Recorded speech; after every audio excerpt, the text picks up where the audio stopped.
Hey guys, Big Rat 310 back again from his first day of school. Wah!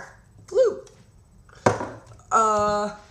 School's always, I'm not gonna lie, school's kind of fun the first day back. New classes, new teachers, I went to some places I'd never been to before in my school. Also, my friends. There's a lot of friends that I love to hang out with and chill over the summer. Yeah, I said chill.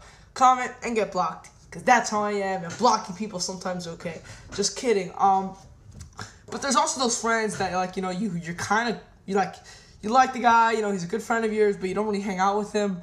And there's also a lot of those too. And to see them on my first day back was nice to see. So usually the first 2 days of school is always fine. But then when, next week comes around and school actually starts with the homework and all that, then it's a problem. But, okay, I gotta go in like 30 minutes, so I'm just gonna make this quick video. I found out about it Sunday. I'm sorry I didn't make a video yesterday about it. Me and my friends, we just came over to my house and we just celebrated the last day of summer, like 7 of us. And sorry that I couldn't make the vid. But pretty much Bryan Danielson to go to the WWE. Now there's a lot of mixed reaction on this. One, I guess I'm happy for Danielson in the sense, getting the bigger contract and all that. But A, the road schedule, it's gonna be a lot worse. B, will they push Danielson to the main event? I don't know. WWE has a habit of picking up talented people and just not doing anything with them. Colt man. So I don't know what they're gonna do with Danielson. Everyone's saying they're gonna push to the main event, and the more I think about it, the more I think he will go to the main event on Raw, which is good because we're in a deficiency of main event stars. But here's the bad side to it: if you put Danielson on Raw and you put him to the main event, then the pushes, or the supposed pushes, of MVP, Jack Swagger, The Miz, even Kofi Kingston. Kofi Kingston's been getting a little slight push there with the title. All those pushes are going to be delayed even more. I mean, MVP's 36. Okay, he's not this young stud who has all the time in the world. He's 36. He doesn't have a lot more time. I mean, sure, he might wrestle for another 8 years easily, but people act like he has a lot of time to go. No, he's not one of those young 20-year-olds. He's 36. He doesn't have that much time left in his body. But, so yeah, I'm a little upset that those pushes will get delayed. Unless you put Danielson on ECW or SmackDown. Well, if you put him on SmackDown, then SmackDown will be by far the best wrestling show in the world. But, I seriously think they should put him on Raw if they push him to the main event. Which, if they don't, I'm not really so upset about it. If they don't push him, if they don't immediately make him a main event star, and there's no reason why they shouldn't, but if they don't make him a main event star, even though he is probably the best wrestler on the independent scene, well, Kenta's above and beyond, but he's not really, he's not really part of the ROH roster. WWE has done some stupid stuff like that. But if they don't push him that immediately to the main event, I won't be so upset about it, because hopefully they will learn. And after this whole Orton Triple H Hell in a Cell match, which we all know is coming, maybe they'll get The Miz in there. Maybe they'll get MVP in there. And I've been watching these guys for years. I've been watching Danielson since January. Sure, I've seen 40 of Danielson's best matches ever, and he's probably my favorite wrestler in Ring of Honor. And I'm happy that he's going to the WWE. I'm happy for Danielson, and I wish him the best of luck. At the same time, like I said, delaying the push, also, you got to think about ROH and all this. ROH without Danielson. In my opinion, ROH never really had that, John Cena type guy. When you think of WWE, you think of John Cena. But Danielson was probably it, or the closest thing to it. The closest thing to be called the face of the company. And I think Danielson kind of was that guy. Tyler Black is not really the face of the company now. The guy who's been around for ROH since almost the beginning. Danielson's been there. Yeah, since the beginning. I just saw his first match in Ring of Honor 2 days ago. So he's really been the face of the company. Tyler Black's more like the rising star, and soon will be the face of the company, no doubt. But I don't know, man. Without Bryan Danielson, I mean, there's still tremendous talent in ROH, but we all know WWE is just going to go back, and WWE is just going to take more ROH rosters away. Some guys won't go, especially those who are involved, Delirious, who's involved with the ROH Wrestling Academy. I doubt he'll go to the WWE. I highly doubt it. But when you've been wrestling on the independents for so long, except when Delirious used to be in TNA for a little bit before TNA fucked that up as well. When they offer you a contract like that, it's really hard to turn it down. I'm upset So what if ROH is on Mondays? They're not even in the same time slot at the WWE. They're on 8s. And I know sometimes the WWE does do 8 to 11 o'clock shows, and I guess that's the only problem with it. But to think that ROH is that much of a, not a threat, just as they're like kind of annoyed with Ring of Honor for doing that, to steal their talent, I think is a BS move. And honestly, if they push the right people, they always complain we don't have new stars. Well, if they push the right people, they would not have a decrease in talent deficiency in main stars like they do right now. But hey, Danielson's going to the WWE.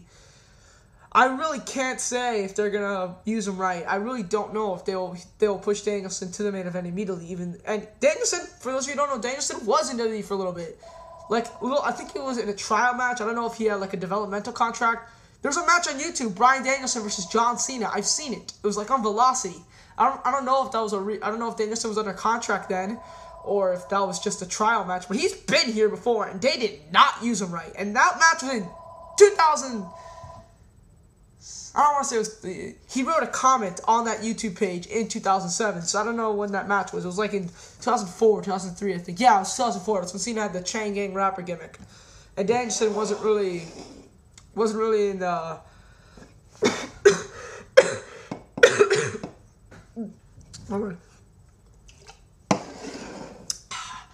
So, like I said, I really can't say more about it. We're just going to have to wait and see. But I am upset that WWE took away Danielson from ROH. I'm going to miss paying my... That might be a reason for me to not buy as many ROH DVDs. I was going to make videos about this. Ring of Honor makes great DVDs, but I can't pay $20 like every 2 weeks. Not even that, like every week for an 8 out of 10. Because most of ROH DVDs are basically 8 out of 10s. I want a 9 out of 10. I want something amazing. And I'll get back to my 8 out of 10s probably in a few months. Because... really, man, I'm losing money here, man. I'm throwing... I won't say I'm throwing away because it's great wrestling, but it's a lot of DVDs. It's a lot more. I mean, this year alone, I bought 40 DVDs, I know, but I've bought...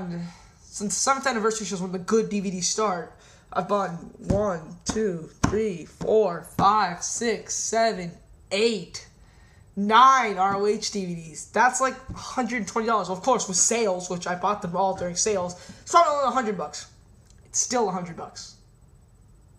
And I still want to buy some more History Ring of Honor DVDs. There's still stuff on my list, like Unforgettable, and or the Navigation's one I've been looking at, just because I love Kevin Steen. And Kevin Steen versus Nigel, I think, would be tremendous.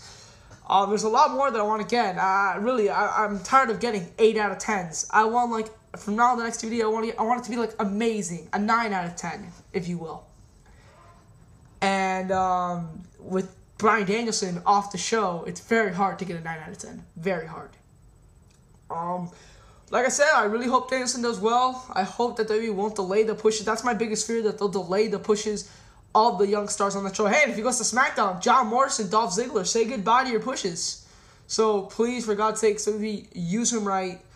ROH, hopefully more guys will turn him down. WWE's just going to go in and grab more Ring of Honor guys. I hope they don't, completely destroy the roster. ROH will be fine. There'll be some guys that'll stay. But, well, whatever. We'll just have to wait and see. Okay, guys. Oh, and also don't forget, some ROH guys are not good with promos at all. There's some who just can't cut a promo in Ring of Honor. And that's really a big thing for WWE. I wouldn't even say Bryan Danielson's that good on the mic. Maybe I haven't seen enough of him. I've seen some good stuff, but amazing? Not really. From 2006, when he was like the heel, sarcastic, that stuff was good.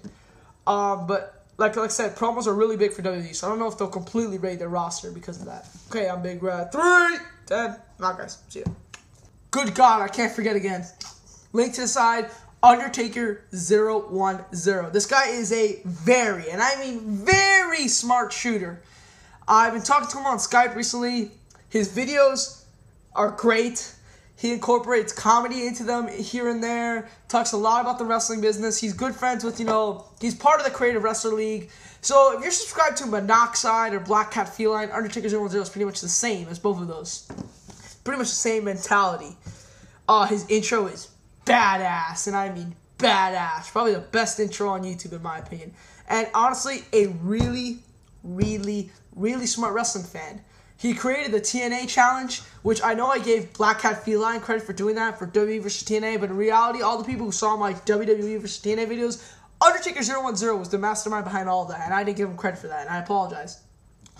So clearly, you know, he has a great mind for the business, know how to start unique challenges on YouTube, badass intro. If you like Monoxide, like Black Feeling, you like him, incorporates comedy videos. He's like the total package. So please, guys, subscribe to Undertaker 010. Okay, guys, I'm out. Peace.